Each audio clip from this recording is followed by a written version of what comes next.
Bonjour, bienvenue. Allez, aujourd'hui, je vous fais une vidéo un petit peu spéciale. On va parler d'Émile Zola et de 10 faits le concernant.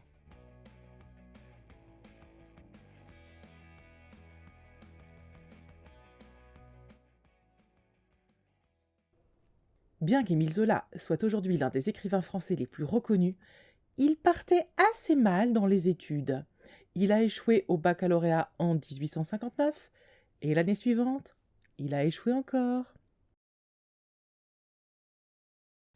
En 1888, une jeune lingère, Jeanne Rosereau, entre au service des Zola. C'est le coup de foudre.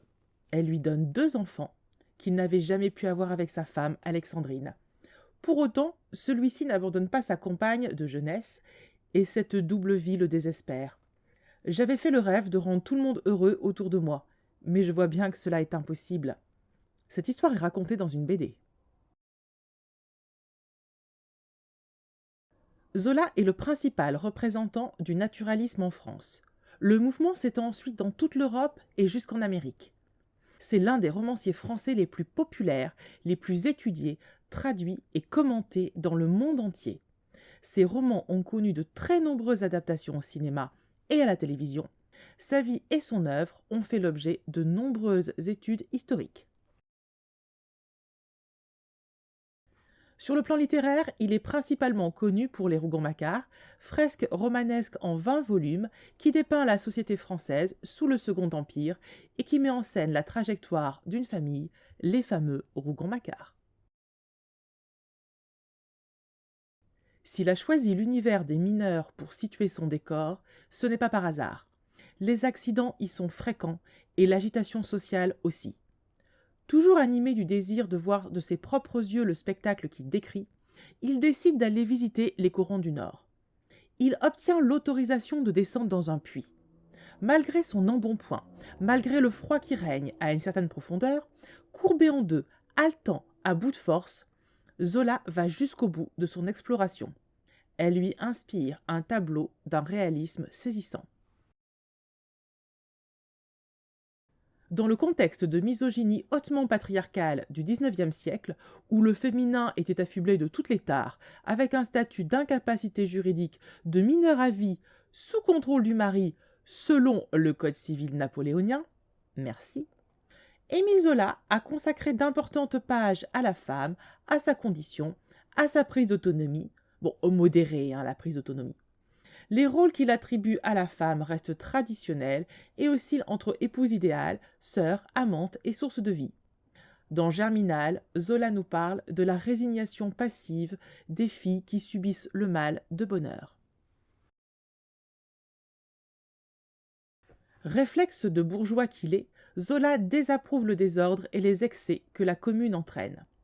Mais il n'approuve pas pour autant la répression ordonnée de Versailles par le gouvernement.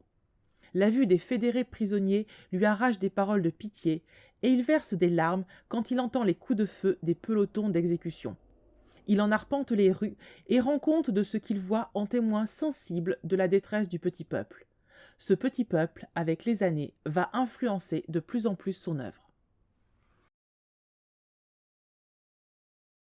Les dernières années de sa vie sont marquées par son engagement dans l'affaire Dreyfus, avec la publication en janvier 1898, dans le quotidien L'Aurore, de l'article intitulé J'accuse, qui lui a valu un procès pour diffamation et un exil à Londres la même année.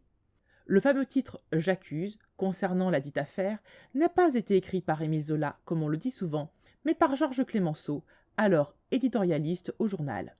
Le reste de la lettre, en revanche, est bien d'Émile Zola. Aucun autre écrivain n'a suscité davantage caricatures.